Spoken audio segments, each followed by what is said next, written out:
मेरा सत्संग सुन रहा था एक आदमी, तो वहां तो क्योंकि अब बताऊंगा मैं, पर वो सत्संग सुन रहा था मेरा, तो मैं श्वास के बारे में कह रहा था, तो वो आया अपने कमरे में, अपने सेल में।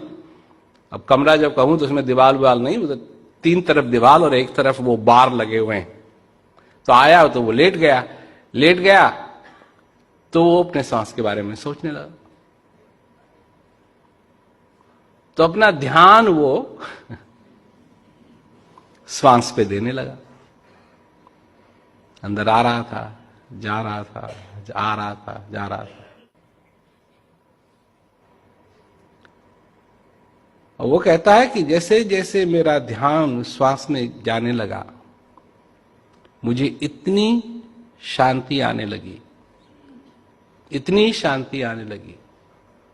मैं करता गया और जितना मैं करता गया उतनी ही मेरे को शांति आई, और शांति आने लगी, और शांति आने लगी। और उसने कहा कि ऐसी शांति मैंने अपने जीवन में पहले इसका कभी अनुभव नहीं किया। तो आप लोग जो कहते हैं जी कि हमको ये क्रिया समझ में नहीं आती है, वो क्रिया समझ में नहीं आती है, तो सीख लो आप उससे। उसको तो ज्ञान भी नहीं है, वो तो सिर्फ उसने सत्संग सुना, उसको तो ज्ञान भी नहीं है, उसको नहीं मालूम कि ये भी एक क्रिया है। तो यह है,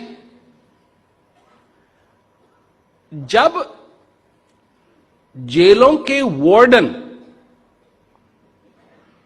देखते हैं कि क्या परिवर्तन आ रहा है कैदियों में,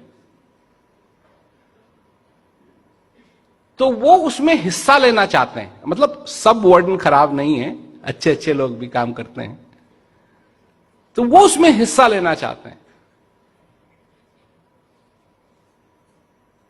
तो वो लोग अप्लाई करते हैं कि वो पीस एजुकेशन प्रोग्राम में फैसिलिटेटर बने, और बनते हैं। तो समझने की बात है कि जब ऐसी ऐसी चीजें हैं अब हमारे पास, पीस एजुकेशन है, पीक है, तो कहीं भी हम जा सकते हैं, कितना ही प्रचार फैल सकता है।